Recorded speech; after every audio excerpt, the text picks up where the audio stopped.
would that qualify as a new business, or would the purchase of that real estate be a sufficient investment if they hire 2 people to qualify for the incentives? I don't know the answer. It just if they invested $100,000 in 2 jobs. Well, again, that would be a ruling for DED, but they have a replacement business facility. That's 2 new jobs and $1 million in investment. So if, for example, they would locate from one part of town to another, my interpretation, of course, would be up to DED. Would that be a replacement facility? It would probably require $1 million investment in order to qualify. But they kept their existing place and just made like some manufacturing of some sort, more elaborate millwork out there, then what would it be? That would be an expansion. Expansion. To 100,000. And does the 100,000 is that personal property investment, or can it be real property investment? It can be personal. Furniture, fixtures. Can it be real property? It can be.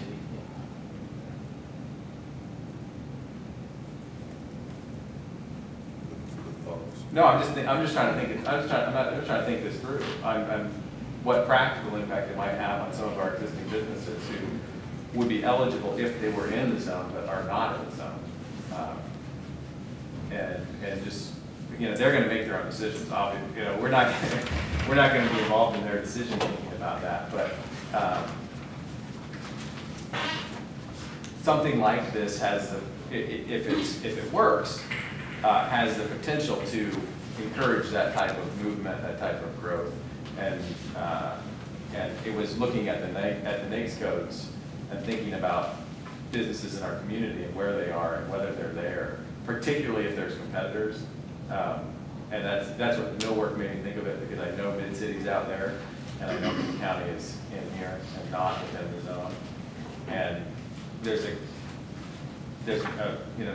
kind of fairness concern about making mid-city eligible for a break in their current spot when the county's not. That's something to consider. And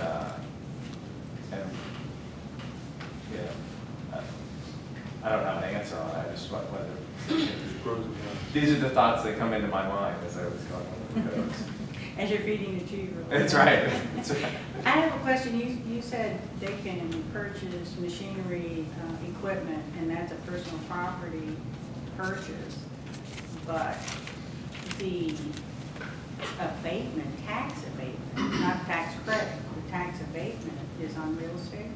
Correct. It's just on real estate. Yeah, so it's conceivable that a company can buy new equipment, create jobs, get the state tax credit for 5 years. The state tax credit. And there is no local abatement until they would expand real property. I think it's important to understand the difference here, that there is no property tax abatement on personal property. It's just on real estate, but the tax credit is applicable to both. That's, yeah, for True, example, I any of want our, to make sure I understood that. for example, any of our manufacturers along Route B, if they have underutilized space, they get the opportunity to add new production lines, jobs, then they're getting the state credit, and there's no local abatement involved. It would only be if they would expand their real property. And they get the state credit if this group agrees that there is going to be an EEZ zone if they're in the under zone, the code, and if they're in the right code. Right,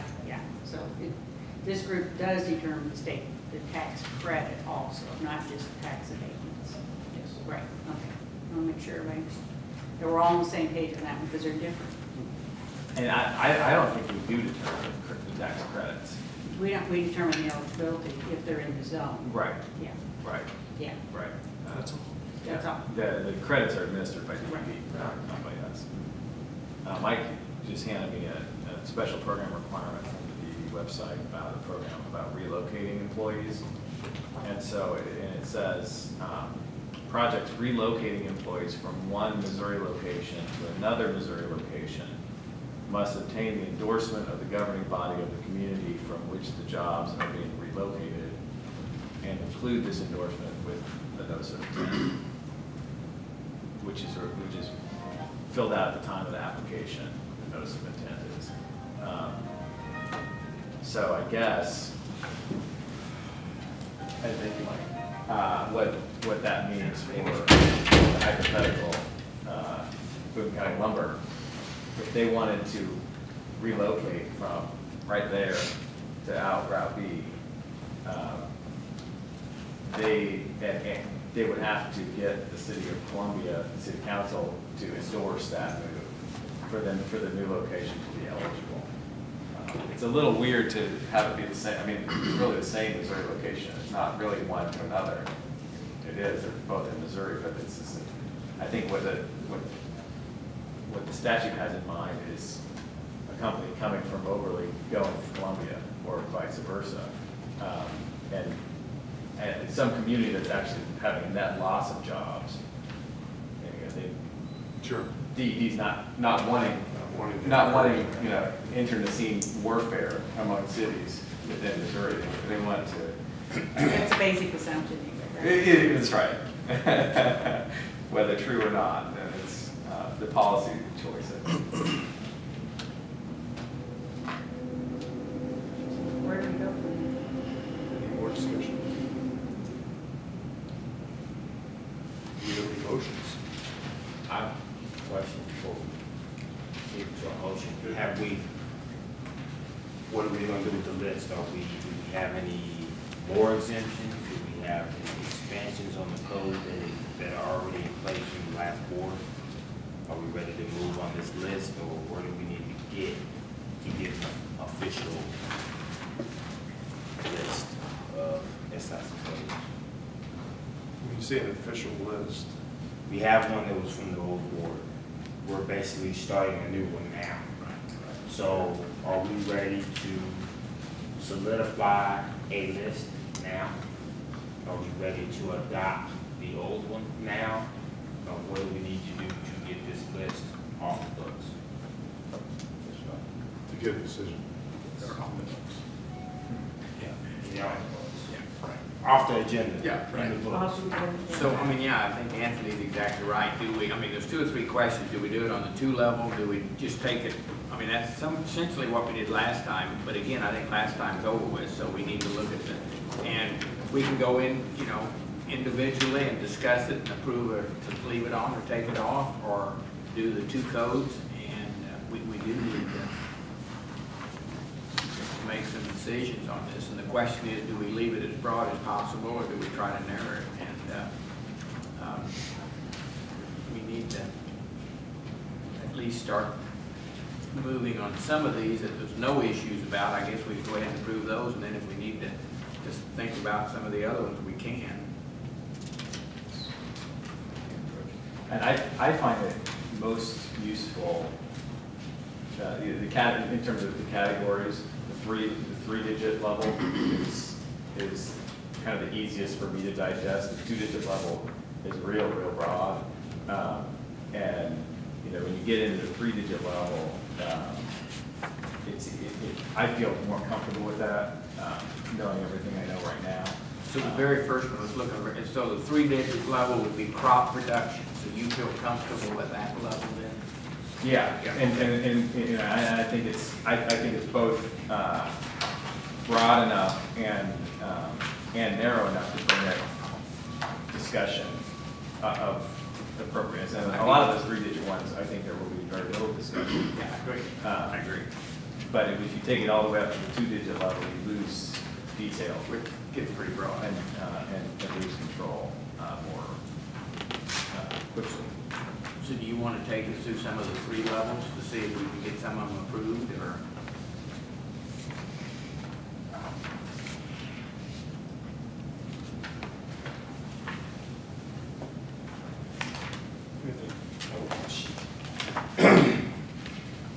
Does anybody have any suggested exemptions?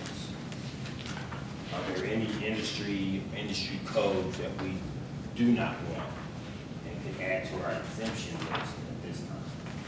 Do we have any exemptions?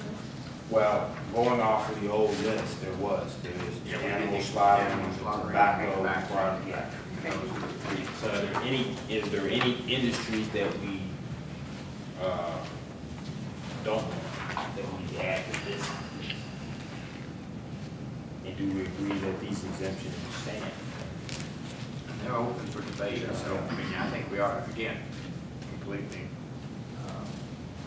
You know, I don't know that we want, it's not on the current list, and mining, and oil and gas extraction, and metal mining, sport activities for mining, I don't know that we want to encourage that in our community. I don't think it's likely to come here, because I don't think there's really any minerals around, although there have been quarries. That's gonna be my issue, what if there's, somebody finds some big rock under the land, understand they can't open another quarry?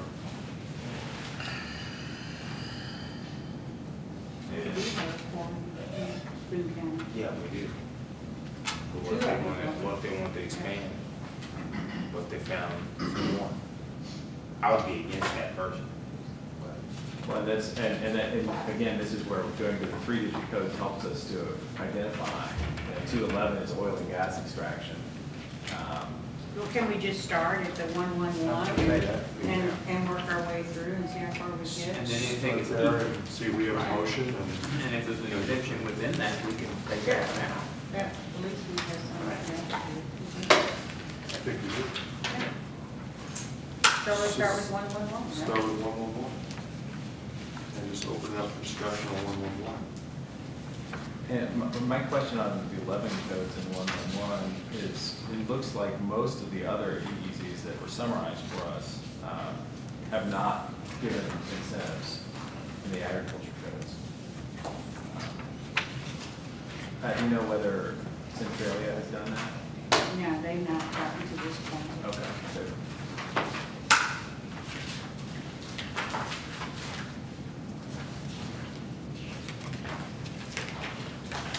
And I guess if this were an exclusion, the reason it would be excluded because you'd be thinking about the corporate settlement of Columbia. And since we're not just limiting ourselves to the corporate settlement of Columbia, it's probably appropriate to approve or include 111 as a group, and I would move that we do that.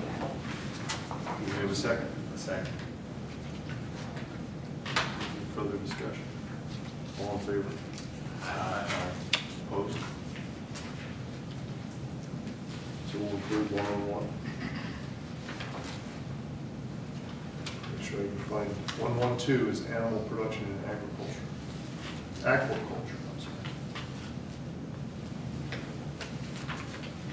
Discussion on animal production and aquaculture.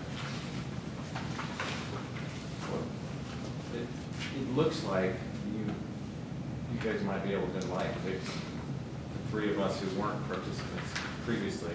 It looks like in the prior incarnation, you all decided to include fish farming and aquaculture and none of the other ones. Can you give us any insight into what happened there? Those were 3 projects that were basically university related, that were looking at spending on the university. And they were, that's the reason they were on the initial list. It was, when it finally made the, I think the March 16th list was the last list the first committee did. They had been removed because those 3 particular projects weren't all that active at the time being. That's not to say there won't be other research projects coming out of the university that may want to locate it. I guess I need some clarification then. Are we making decisions here based on industries or companies that have expressed an interest to be brought under an EEZ umbrella? Or are we looking at what we think Columbia and Boone County want to be open to in future industries that may come? I mean, or are we trying to do both at the same time? I think personally, I'm considering both. Okay. I'm certainly considering feedback or information we get from the city, and I'm also considering the known businesses involved. That's my personal opinion. Yeah, I mean, I think just as I wanted to know and understand the existing businesses within our proposed zones, if there are businesses that have expressed an interest in coming to Columbia, and we know that what their code is, I'd want to know that. As we sit here right now, I don't know a code of any business that intends to come to Columbia. If there are businesses that are known that can be identified this way, I think it would be useful to this board to know what they are, so that we can make informed decisions. One of the things I really want to do with this board is make sure that we are as thorough as we can and get as much information as we can, just in kind of a macro sense, to best guide our advice that we eventually have to give to council. I agree with you that both things are appropriate to consider, and I'm just saying that there's all I know right now is kind of my judgment about what we want to attract to Columbia. If there's more specific information about prospective businesses, I'm open to hearing that. So then if we exclude something now based on our discussions, and we find out that there is an industry that we think is a good fit, but we excluded them, this group can then expand that?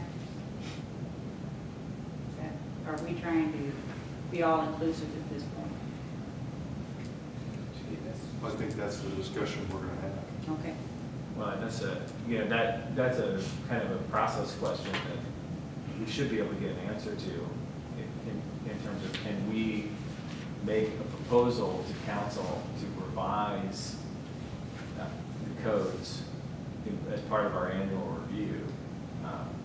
I know we're required to submit an annual report to DED on the status of the activities in the zone, but I don't know whether we can periodically expand or contract the codes that are eligible within the zone. The answer could be yes or no, but it's got to be. It would need to be included in Do you have the ordinance, right? Yeah, you can make that recommendation, you'd have to change the ordinance, it's what's the code's in the ordinance, so the council would have to basically redo a new ordinance with the code changes. But So- yeah, that does happen, communities come back. Sure. And I think we would want that flexibility, Yeah. would we not? Yeah. Why would But we? ultimately, again, it would just be, Opportunities. Right. but ultimately, again, it's just, we would just be an advisory Right. Sure. communication to city council. And they would have to make that decision.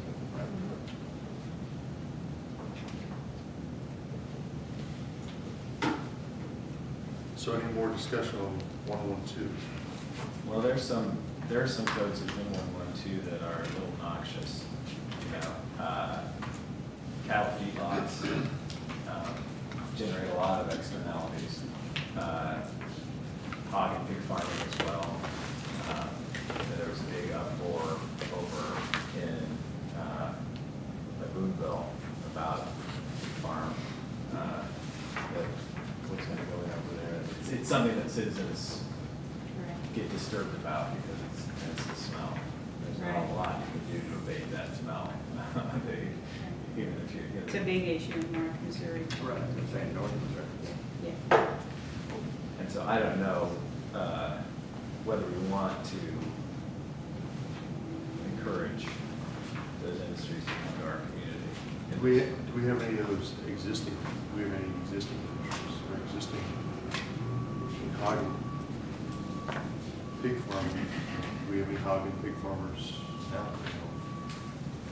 Well, there's I the, anticipate that I thought we I did don't know discuss we that. have any- I don't know what a definition of a feedlot is. I'm not aware that we have any, but we do have some smaller versions of that that are not category classified as a feedlot. But yes, we have hog farms. Both sides. We have, They're here already. oh, sure. Mhm. and patchwork Family Farms is a cooperative of hog farmers that, I don't know where all their farms are located. I don't believe that any of them are within the boundaries of any of the zones that we're proposing. But when we get down to some of the other codes related to processing, there may be facilities that are within the boundaries of our zones that would do that.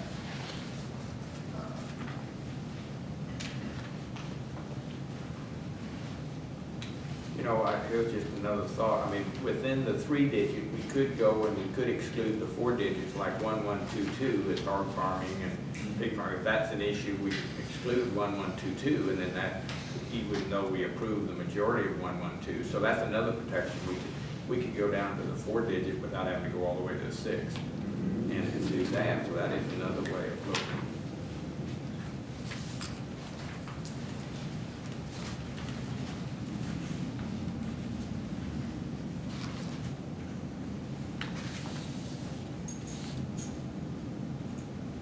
Does anybody have, you know, just to do the process here, you know, if we're going to take something out, do we feel like we have the adequate reason to do that? That's my only question. Yeah, I'm wrestling with this list, and this is my thing. The free market side, and then you have the moral side. When I seen the old list, and I seen tobacco and the animal started taking off, I felt like that was a